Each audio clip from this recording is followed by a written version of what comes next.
Welcome, ladies and gentlemen, to another edition of the DFS Hockey Report. I accidentally clicked go live while Zach left for a moment, and now here we are with Zach, without Zach. But yeah, hey, sorry, Zach. That's my bad. Oh, I muted you just so you didn't come in swearing. How are you? I didn't mean. Good. Welcome to Thursday Night Football. Sliding into the screen here tonight. Oh my God, I'm sorry. I didn't mean to click go live, but I did. Welcome back. Missed you guys. Tuesday, Wednesday, Thursday, I was in Edmonton. It was an absolute nightmare of a travel experience, but Edmonton was enjoyable. I got to go to the Oilers game on Tuesday, and we had a box, which was unbelievable. Lots of fun. Also, we were celebrating the third period comeback like it was they just won the Stanley Cup. But yeah, it was incredible. I got to watch Boosh just with the worst turnover ever. I'm like, okay, this is what Oilers hockey's all about. It was a lot of fun though. Really nice rink. But I did on my way out see a man with his pants around his knees, bent over, full bum hole. And I was like, this. I got the full Edmonton experience in a very short period of time. So, Zach, I don't know how you live there full time, but welcome. I am glad to be back. Yeah, welcome to the streets of Edmonton. And for what it's worth, before anybody asks the question, no, that was not me. I had my pants fully up during that night. So this Zen is completely correct. You were traveling more than you were on the ground in Edmonton. And like that's like legitimately true. At one point on my trip, I got on a plane. It flew to the destination, could not land due to snow, and turned around and returned to the airport. So like I was at the airport at 6 a.m. At 2:30, I was further away than when I started the day. Like it was just an unbelievable. And then I landed in a snowstorm and a drive home. It was nuts. Anyways, let's get into tonight's 2 game slate. Enough about me. Doesn't start till 8 p.m. Eastern. Lots of time to build your lineups tonight. I wish we had a better slate to talk about here in my return to the show. But we got the Blues hosting the Blackhawks, and we got the Mammoth hosting the Kraken. 2 games I don't want to watch that bad, but we're going to have to tonight because it's all we've got. So Joel Hofer projected to get the start of the second half of back-to-back for the Blues. Spencer Knight starts for the Blackhawks. Gravel Melka likely to get the start for the Mammoth. Seattle, who will be without Jared McCann, again, expected to go with Joey Daccord, although unconfirmed. Zach, this is a barn burner of a slate. Would you like to break down game number 1 or game number 2? let's go with game number 1 for me tonight. You know me, I'm the big Chicago Blackhawks guy around these parts. This is probably fair. I probably shouldn't break down Connor Bedard hockey games. Yeah, fair. Right up my alleyway here. So no problem taking this one. We have the St. Louis Blues hosting the Chicago Blackhawks. Blues coming in as the slight home favorites at minus 112 on the money line. There we go. Haven't done one of these since Monday, so cut me some slack, people. Come on here. 3.0 implied total for St. Louis, 2.9 for the Chicago Blackhawks. Chicago won, coming into the best line rank on this game here tonight. Second best overall line on the charts. Connor Bedard, Andre Burakovsky, and Ryan Green looking like they're in a good spot tonight. St. Louis 1, St. Louis 2, not far behind at 3rd and 5th overall. And then Chicago 2, coming in at 7th overall. Obviously with these 2 game slates, I think the one key is to kind of get weird with your lineups. I think that is the best piece of advice that we can pass along to you tonight. If you're hoping to take down any of these large field GPPs or anything of the sorts. For me, I like this spot here for Chicago. I like this spot for Chicago, for St. Louis as well. I mean, I think this is a really interesting game. Probably a little bit more interesting, I think, than the second game of the night here. The matchups in this game look tremendous for the St. Louis Blues. Second line coming in with 100 matchup score on this slate, 93.3 for that top line. Even that third line at 86.7 looks like they're in a pretty good spot. Solid pace score for the night, 95.3. Nothing to write home about on a larger slate, but evidently a slightly higher number than that of the second game. In terms of Chicago's matchups, that second line is going to have the best matchups, spending 38% of their ice time going up against that St. Louis Blues third line. And the top line, the Connor Bedard line, coming in with a 53 matchup score. Going to see a mix of all of the top 9 there, but 33% of their ice time going up against St. Louis 1. Taking a look at the line stats here tonight. Brock, before we continue, are these Wowie stats here tonight? They aren't. I was going to do Wowies because it's only a 2 game slate, but there was a lot of lines that haven't really spent that much time together anyway. That just didn't really make a lot of sense. So just our traditional average line stats. Beautiful. Well, the average line stats for Chicago One have really kind of improved here. Fairly solid overall. 3.5 goals for per hour of ice time, 2.7 expected goals for per hour. Would like to see a little bit more high danger chances, but 10.7 ain't that bad. This whole top six for St. Louis is finding ways to continue to be effective here. And I think that's why I've got interest in them here tonight. Obviously, Connor Bedard is coming in very chalky on this slate tonight. There's a lot of chalk spots. I mean, basically everybody in the top six is going to be, relatively high owned across the board tonight. But I think what's interesting about Chicago One, especially, is just how low the ownership is projected for guys like Ryan Green and Andre Burakovsky. I feel better about playing Ryan Green than I do Burakovsky in this spot. Feels like Green's kind of been turning it on a little bit here as of late, and he's projected for just 5.3% ownership. Playing him alongside Connor Bedard immediately is going to get your lineup different, and then you can kind of continue to go from there on that front. This second line, I've got some interest in getting there as well with Frank Nazar, Tyler Bertuzzi, and Oliver Moore. Moore is the one that is drawing the least amount of ownership there, under 1%. But I've got some interest in getting this second line too. Tyler Bertuzzi continuing to be just red hot. He's shooting like 35% over his last 20 games here. There hasn't been a whole lot of volume coming his way in terms of shot volume, but boy, when he shoots, he is absolutely scoring. So I think he's certainly an interesting guy on this slate here tonight. 13 games played against the Blues in his career, 6 goals and 10 points. On the St. Louis side of things, I just don't know how to feel about them still. Again, just more often than not, it feels like we're being left disappointed by St. Louis. I don't think that Chicago is a great hockey team by any means. I don't even think that you could really call them like a really good hockey team at this point, but they're finding ways to get wins, right? And with Spencer Knight between the pipes tonight, I don't know how much interest I really have in playing a bunch of St. Louis. Obviously, they're drawing a fair amount of ownership. That second line seeing 20% ownership, 17% for that top line as well. I'm definitely going to get there with some ownership. I just don't really know if I have like a particular lean either way. Like, I think Dylan Holloway is probably the most interesting forward from the St. Louis side of things. He's been red hot as of late here. Strongest projection and value projection of any of the St. Louis forwards. That second line does have the 100 matchup score as well. So I think that that's a nice mark there, even though St. Louis One isn't too far behind. I think the biggest issue with St. Louis One for me is just like, where's the volume from these guys? Guys like Buchnevich, Jake Neighbors, Robert Thomas, in the past, like especially with Buchnevich and Neighbors, these guys have been, volume shooters. That really hasn't been the case this year. Over their last 20 games, Buchnevich just 4.6 shots on goal per hour, 5.8 for Jake Neighbors. I'm going to get there with a little bit of ownership, but I think for me, I'm probably going to be coming in under the field as a whole on the St. Louis Blues as kind of one of the spots where I'm willing to take a stand tonight. Brock, what are you kind of thinking about this game in general here? Yeah. First of all, I think that I'm pretty surprised at the limited ownership coming in on Chicago One. I think that's a nice spot for us tonight. This is like the first time all season I think I've said something like that about the Blackhawks, but on this 2-game slate, I think it's time now to have more interest in Bedard than ever. So yeah, I'm pretty interested. Obviously, Bedard's going to be wildly popular. I won't be surprised if he comes in easily north of 30%. The pricing on this slate is really soft. There's really no reason not to play him. He's probably the best player on the entire slate, and it's not really that close. So, I want to play Bedard. I don't mind playing a little bit of Burakovsky and Green as well. I'll probably get over the field just because I think that Chicago One right now looks like our best leverage option, and I feel just so much better about Chicago One than I do the rest of this lineup. Bertuzzi's been great.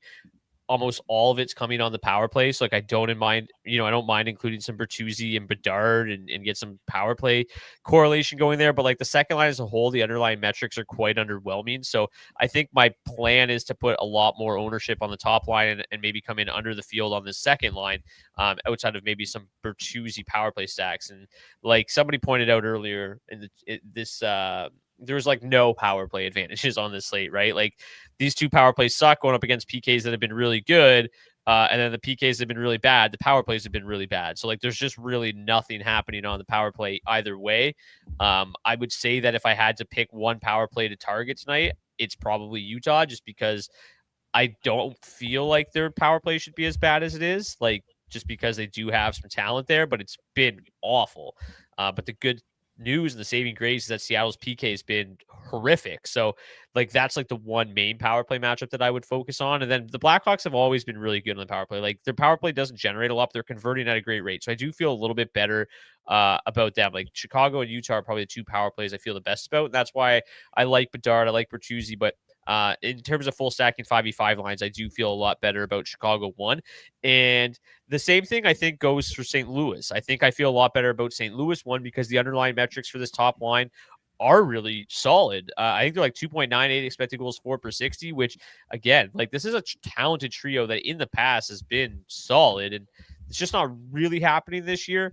And then the second line, like, yeah, I like Dylan Holloway, but I don't really want a full stack in with Braden Shen and Matthew Joseph. There's not a lot in terms of 5v5 offense coming that line's way. And the only thing that really has my interest there is because they have the 100% matchup score. But again, I've always said it before, like, on a 2-game slate, it's a little bit harder to put a lot of faith in. They're going to see a very even split kind of this top 9, a little bit more of that Chicago third line, which is their best defensive line, or I guess their second best defensive line, which isn't saying much. Like this is a pretty bad top 9 defensively, but I don't put a ton of faith and stock into this 100% matchup score on a smaller slate. I feel just as good about St. Louis 1 that's going to go head to head with the Bedard line that has horrific defensive metrics. So I actually like St. Louis 1's matchup better. I think they're the better line. So again, I'll probably I'll definitely have some ownership on Holloway. The other two, like I don't mind Shen just because he's 3,800. Joseph does nothing for me. St. Louis 3, I think, is pretty interesting. But again, with how soft the pricing is on this slate, I don't know if you really need to get there. But Dvorsky, Suter are both drawing pretty decent amount of ownership. Robbie Fabry, I'm a little surprised at 0%. I'm assuming that's just an error or kind of like an oversight. But $2,500 looked okay in his season debut the other day. Nice to see him back in St. Louis. So I got some interest in that third line as well. And yeah, I think that like when you look at the team metrics here, like the Blackhawks grade note is the worst defensive team at 5v5 in the NHL in terms of our weighted team ratings.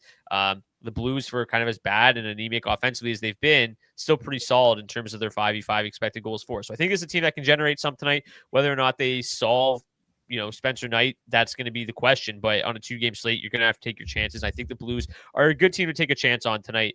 On the Chicago side of things, like I won't be surprised if there's a little bit more ownership than what's projected here. And I'm a little like I like Bedard and company, but I am a little hesitant. Like Joel Hofer's been really, really good since the start of November. You talk about always stacking against the St. Louis Blues, and it's worked really well against Jordan Binnington, but it hasn't quite worked as well against Hofer since the start of November. Only won 3 of his 12 starts, which is hilarious. Just goes to show how bad the Blues are. But he's only given up 2.2 goals against per game and a .916 save percentage during that stretch. In terms of goals saved above expected per game, he is 11th best in the NHL during that stretch, and actually tied with Spencer Knight. So I think he's every bit as good of a goalie as Spencer Knight is right now. And I think that I think that's one reason to have a little bit of concern about the Blackhawks tonight is because Hofer's playing well, even if the Blues aren't great defensively. And Hofer coming in tied for the lowest owned goalie on the slate. Both these two are. More ownership coming in on those other 2 goalies, which I think makes sense. But I like Hofer to be kind of a sneaky play this evening. And I'll play a lot of St. Louis. I'll play a lot of Bedard, play some Chicago power play.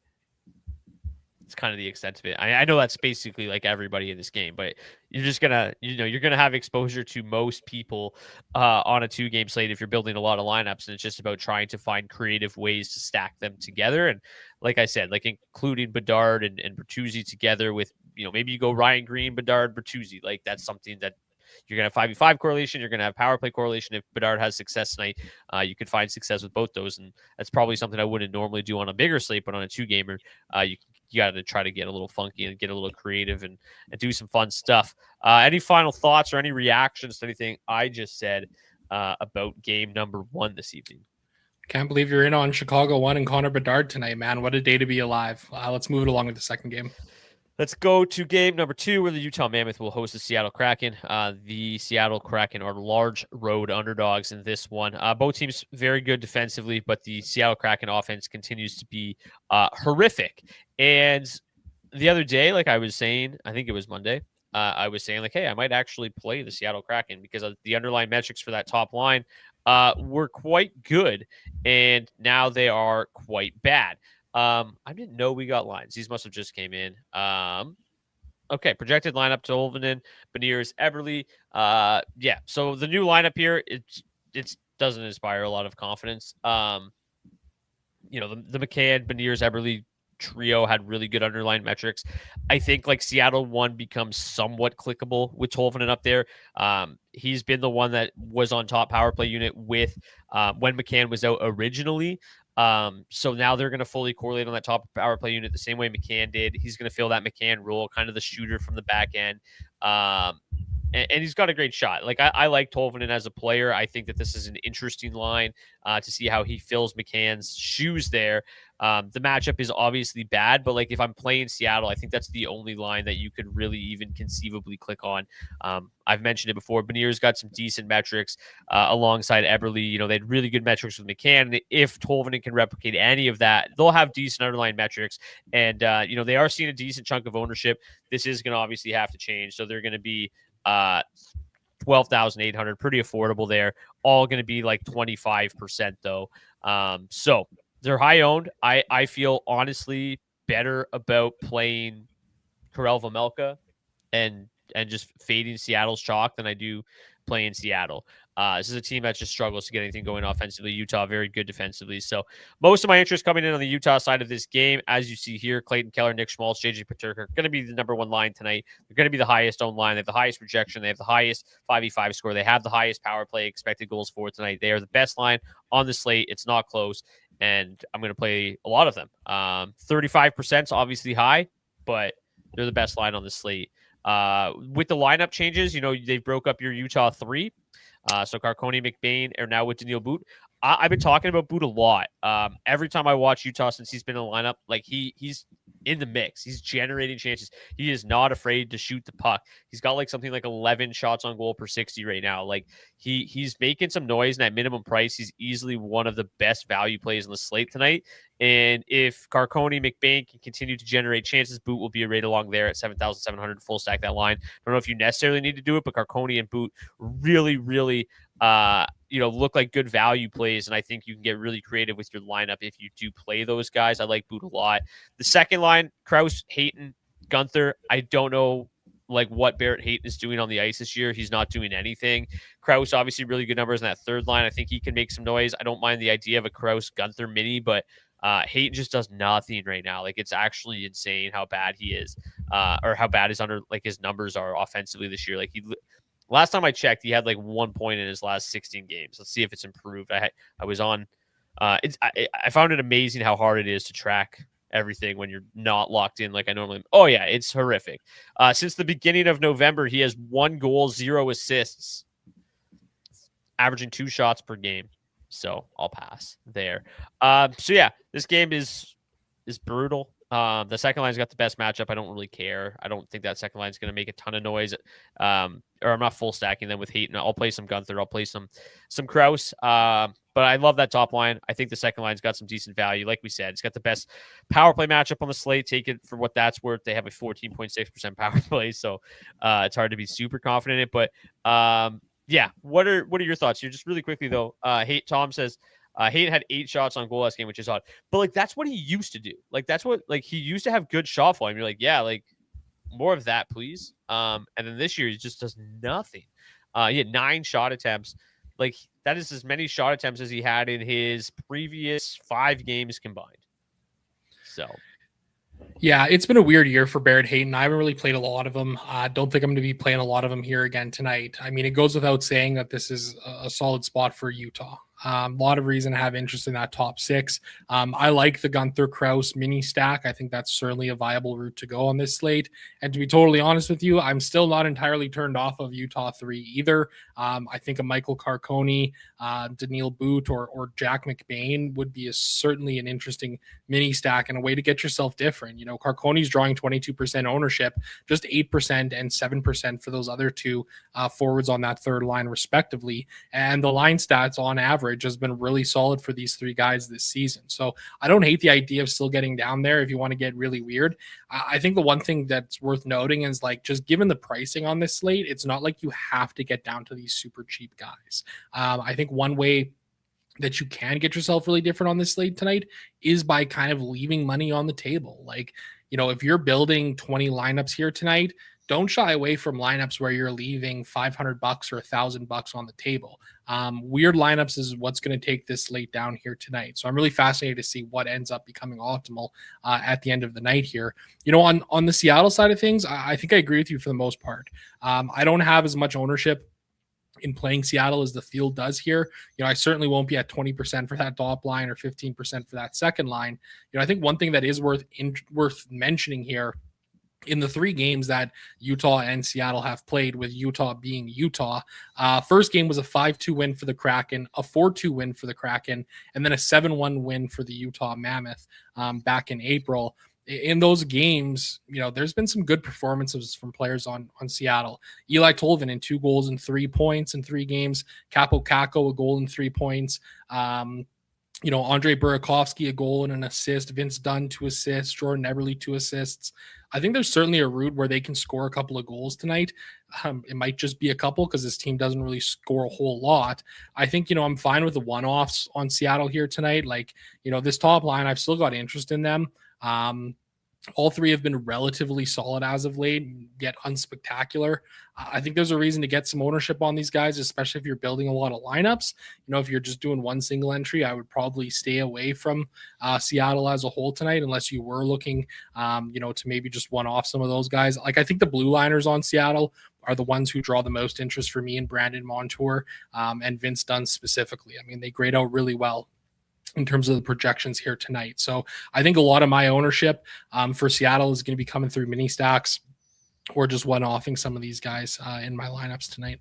Yeah, I agree with you on the Seattle defensemen, but outside of that, I think it's tricky outside of that top line, and even them, I think it's hard to have a lot of confidence in. So yeah, I don't really know what more to add about this slate. Like, it's just not that fun. I wish we had a nice 5-gamer to come back to, but like, it's just the pricing soft. There's gonna be lots of ownership on these top defensemen. Like you see here, Sergachev, Montour, Justin Falk drawing a ton of ownership, but decent amount of ownership coming on Dunn, Parayko, Broberg. Durzi's up on the top pairing with Sergachev at 3,700. That makes him a lot more viable. Lev Shunov still top power play unit for Chicago. Like, all these top defensemen to me are the top defensemen tonight based on projections, and I don't think there's a ton of great value out there tonight. So to me, I don't think I'm going to be dipping my toe in the value all that much, because I don't think you need to. I'd rather pay up for some solid defensemen. This evening, Louis Crevier grades out solidly. Parayko grades out solidly. John Marino still grades out pretty okay. I think he'll see a lot more than 2% ownership tonight. He's kind of a lottery ticket, usually has a big game or 0 points, so take it or leave it there. But yeah, I think a lot of the value is a little tricky tonight, and I just don't think you need to get down there with how good some of the value is up front. So that's kind of my take on the defenseman. How about you? Yeah, I agree with you. I think you're fine paying up on these blue liners here tonight. Montour, Dunn, I think they both look like great plays. Crevier, I think he's fine at $2,900, drawn just 2% ownership. I mean, that's one way to kind of get yourself a little bit different from the fields. Just look for some of these lower owned defensemen. There you go. Tyler Tucker, 0%. Yeah, exactly. Guy like Tyler Tucker, somebody who really does nothing at all out there ever. I was going to make a joke about him like blocking some shots, but he doesn't even do that. So unfortunately, I can't go that route. But yeah, I think like some of these cheaper guys is certainly a way to get yourself different. Crevier is easily my favorite of the bunch. Alex Vlasic, I think, is a guy that's also somebody that you could play. Maybe a little bit of John Marino. Connor Murphy's been blocking some shots lately, 5.6 per hour over his last 20. Wyatt Kaiser inexplicably has 3 assists in 3 games played against St. Louis in his career at $2,500. That's kind of a weird one for sure. Yeah, absolutely. And like you said, like, I think, you just got to kind of embrace the weird on these small slates and be willing to leave money on the table, whether it's a lot or a little bit. Certainly something you should probably be willing to embrace this evening. Because yeah, it's going to be weird. Like we talked about it pre-show, like chance there's some random third or fourth liner that ends up going off and is optimal tonight. So it's like, it's a slate where I don't want to play a lot of, but it's these slates that I feel like I need to play the most lineups because I feel like there's just so much variance on these 2-game slates, especially when you get two kind of just absolute crapshoot of hockey games like we're getting tonight. So I think there's a lot of weird stuff that can happen, and I think that you want to spread out your exposure a little bit just to make sure you're covering your bases because I can almost guarantee there's going to be a random third liner that's optimal tonight. And if I had to bet, it's going to be Daniil Boot. Okay, Karel Vejmelka, great as the number 1 goalie tonight. I agree with it. Like none of these goalies are really seeing a lot of volume tonight. Not a lot of both these games grade out below average in terms of pace. And he's got the highest implied win percentage. So to me, Vejmelka is quite clearly the best play overall. I like Hofer as a bit of a sneaky option tonight. I think Knight's going to end up coming in higher owned than Hofer. I would be pretty surprised if he doesn't. He always seems to be pretty popular. The Blues in the second half of a back-to-back. So I think Knight will probably be the second most popular goalie. Joey Daccord drawing a lot of ownership at $7,400 as well. Projected to be the highest owned goalie in the slate. I just don't see Seattle winning this hockey game without Jared McCann again. Like no Schwartz, no McCann. Like this team is just very shorthanded and already can't score. And now they're missing 2 of their best scoring wingers. I just don't know how this team scores enough goals to win this hockey game tonight. So I'm probably not going to get to a ton of Daccord, but if you need to save some salary, which I don't think you're going to need to do, I guess he's an option. But if he ends up being the highest priced goalie or highest owned goalie tonight, like that's an easy fade for me. I just don't think that, you need to play him as the highest owned goalie. Yeah, I agree. I mean, I easily my least favorite option of the night is going with Joey Daccord here. The rest of them I'm fine with. I mean, I'll maybe mix in a little bit of Daccord if I'm 20 maxing or something like that. Don't want to be left holding the bag or anything like that. I think for me, Spencer Knight's probably my favorite play. Then it's Vejmelka, Hofer, and Daccord from there. It's kind of funny because all of these goaltenders have just horrific statistics in their career against the team that they're going up against tonight. Spencer Knight, 4 games played, 1 win, 4 goals against average, .862 save percentage. Hofer, 2 wins in 3 games, .358 goals against average, .855 save percentage. Joey Daccord, 1 game, 10.6 goals against. Evidently, that was the one that was in last April where Utah won 7-1. And then Karel Vejmelka, 9 games played against Seattle in his career, just 3 wins, a .325 goals against average and an .894 save percentage.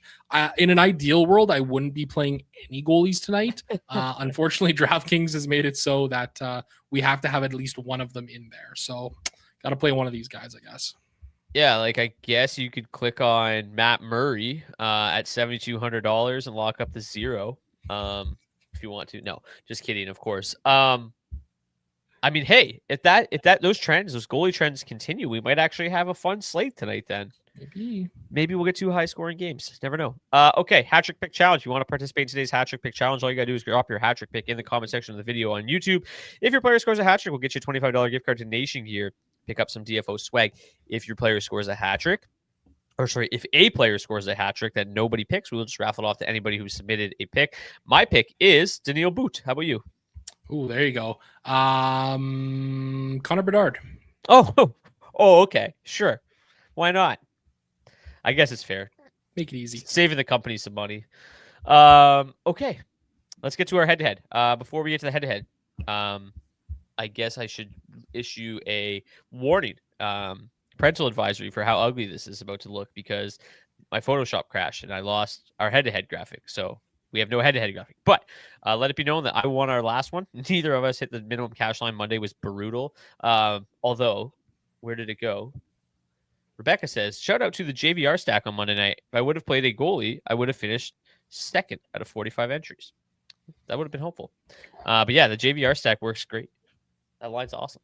Except you got scratched last night and they lost. I just can't see why. Let's go. This is my lineup. It's very ugly. We got Robert Thomas in there with Buchnevich and Neighbors. I'm getting in on St. Louis tonight. I don't know how to feel about it, but I'm playing them anyway. Then I've got Connor Bedard because you have to play Connor Bedard tonight, I think. And then I got a mini stack of Clayton Keller and JJ Peterka that feels like the lower event game of the night, so I got a little bit less exposure to it. I got Bedard and Levshunov for that power play correlation. I needed cheap defenseman, so I went with Marino. Correlates a little bit with that top line of Utah, and then Vejmelka between the pipes. Yeah, like this is... I don't know. This lineup could put up 45 points tonight and maybe still cash. Like I genuinely don't know how to feel about this lineup or the slate. Let's get to your lineup. Yeah, I also genuinely don't know how to feel about this slate as a whole. Connor Bedard, Ryan Green went with these two guys right off the bat. Like I mentioned earlier, Green projecting for only around like 5% ownership here tonight. So gets me a little bit different than the rest of the field here. And then I kind of got weird with things a little bit. I have like a Michael Carcone one-off on Utah 3, and then I've got, Schmaltz, Gunther and Paterka, some power play correlation there, a little 5-on-5 correlation between Schmaltz and Paterka. You got double Seattle goaltender or blue liners, Vince Dunn and Brandon Montour. And we've got Spencer Knight between the pipes. Yeah, you got weird. I got weird. This is kind of I kind of wanted to do that tonight just to kind of show, what kind of lineups it might take to kind of take down a big field GPP. It's going to be something funky for sure. If that takes down a big field GPP tonight, that is exactly what I'm expecting. Like, a hat trick on this slate should be worth double. Yeah, we should give away $50 for anybody who scores a hat trick tonight because it is ugly. Okay. It feels like a Monday to me, but it's actually Friday. So shout out to everybody who is off work already and started their weekend. So enjoy your weekend. Be safe out there. If you want to get $20 off your first month of Roto Grinders Premium, the link in the description of the video will take you there. You can also get 20% off your first month of Action Network with the link in the description of the video. And then you can also join the DFS Discord, which is where these charts are posted. So if you want some help building lines for this beautiful slate we've got tonight, I will say, I don't know if you saw, but I was changing the Seattle projected lines here in the charts because we got the other lines projected after I went live. He is saying that they are not official. I don't know if you can see that there. Let me zoom in. He is saying that these are not official. I didn't see any lines this morning, so mine were guesses initially, and then we are just sourcing this other potential guess. So if you're playing Seattle tonight, just be prepared for maybe those to not be the lines. But yeah, anything's possible on this slate. Let's be honest. Nice to have you back. Yeah, we're happy to be back. We'll see you back here on Monday for a hopefully better. Let's just take a look. What do we got next week? Should be fun. It's got to be more fun than whatever the hell this got is. A big Tuesday coming up. We've got a 5, 10, 5, 10, 5. Again, that was a couple weeks ago. Love that. All right, we'll see you guys back here on Monday. Have a great weekend. Cheers. Cheers.